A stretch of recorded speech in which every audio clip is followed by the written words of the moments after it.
Hello guys, pag-usapan lang natin si Catherine Bernardo at Mayor Mark. Sila na daw ayon kay Ogie Diaz. Ito kasi guys, ang kumakalat ngayon sa social media na pinag-uusapan. Pero unaan na lang daw si Sian Gasa at Ogie Diaz ayon sa mga netizens at mga sausawerang kapitbahay. Lalong-lalo guys ang mga Marisol at Marites na pinag-uusapan kung sino ang makaka-confirm kung sino talaga ang laman ng puso ni Catherine Bernardo. Yan kasi guys ang kumakalat na issue ngayon. Kapag daw hindi napatunayan ni Sian Gasa ang kanyang kinakalat umano sa social media ay malilintikan siya.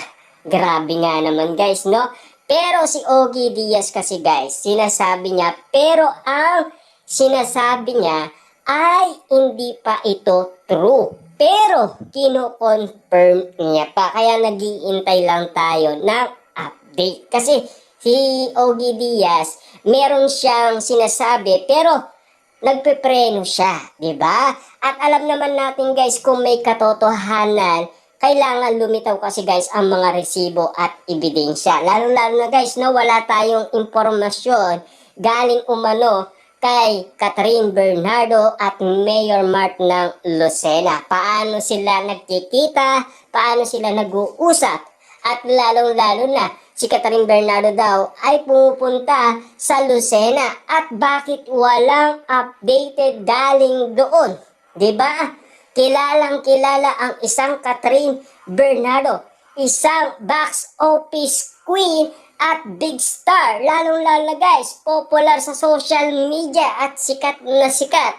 Pero bakit walang ebidensya at resibong magpapatunay? Kailangan malaman niya ni Ogie Diaz para i-update sa atin. At kailangan patunayan ng kanyang solid source na nagdaldal umano kay Ogie Diaz kung may katotohanan yan. Kasi alam naman natin guys, no, maraming tao ang nakikinig at maraming tao ang nakakakita sa kanilang kadaldalan. Kailangan ipakita nila ang pinang-aawakan nilang resibo at ebidensya.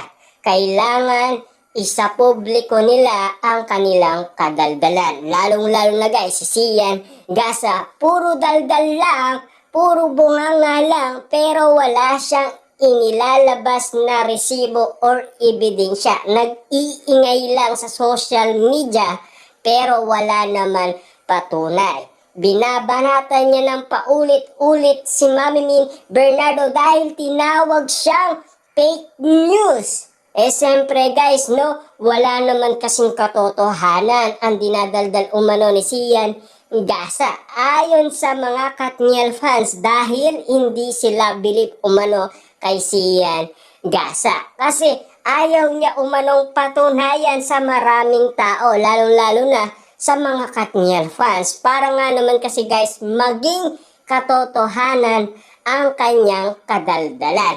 Pero si Ogie Diaz guys, di ba? Nagkamali na siya nung una. Ang sabi niya kasi guys, tropa-tropa lang at magkaibigan lang si Mayor Mark at Catherine Bernardo. Ang mag-best friend, mag-jowa na.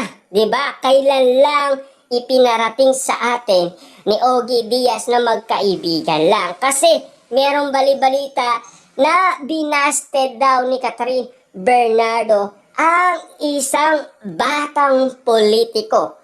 Siyempre, ang tinutukoy nila, si Mayor Mark. Pero may bali-balita na sinagot na daw ni Catherine Bernardo si Mayor Mark December pa, after daw ng showing ng Moving Hello Love Again. Ibig sabihin, pinatapos lang daw ang showing dahil ito ang updated sa atin ni Ogie Diaz.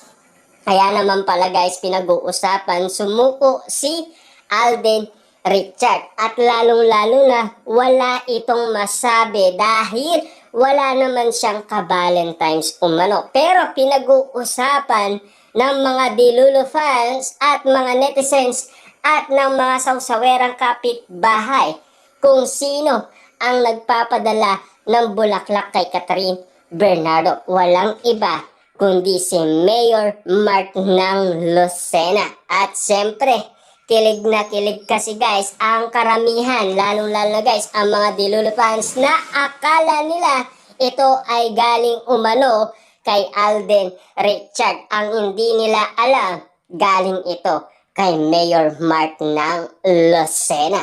Yan kasi guys ang update sa atin ni Ogie Diaz. Siyempre alam naman natin guys, no, kapag ito ay naunang ibinalita ni Ogie Diaz ang kanyang kadaldalan na meron siyang resibo at ebidensyang magpapatunay na si Catherine at Mayor Mark ng Lucena ay totoong magjowa na at totoong sinagot ni Catherine Bernardo si Mayor Mark noong December 2024 after daw ng showing ng Hello Love Again. Siyempre guys, maraming kinilig at maraming nagduda at marami ang nalungkot. Siyempre meron naman guys sumaya dahil meron nang iniibig umano si Catherine Bernardo. Pero isang non-showbiz na Mayor Mark ng Lucena at talong-talong nga naman kasi si Daniel Padilla at Alden Richard. Yan kasi guys ang pinag-uusapan ngayon at pinagkakaguluhan at pinagpipestaan ng mga netizens, lalong-lalo na guys ang mga Dilulo fans at mga sawsawerang kapitbahay. Siyempre guys, mawawala ba ang mga Marisol at Marites sa social media na talagang pinagkakaguluhan ang puso ni Catherine Bernardo kung sino ang waging-wagi at panalong-panalo at lalong-lalo na kung sino ang nakapana sa puso ni Catherine Bernardo. Siyempre guys, pinaglalabanan pero isa lang ang waging-wagi. Walang iba kundi ang Mayor Mark ng Lucena na talagang kinikilig sa mga bali-balita patungkol sa kanila ni Catherine Bernardo na talagang spotted ang kanyang kasiyaan. Kitang-kita naman natin guys, no? Mayor Mark ng Lucena, siya ang nakapana umano sa puso ni Catherine Bernardo. Walang sinabi ang dalawang aktor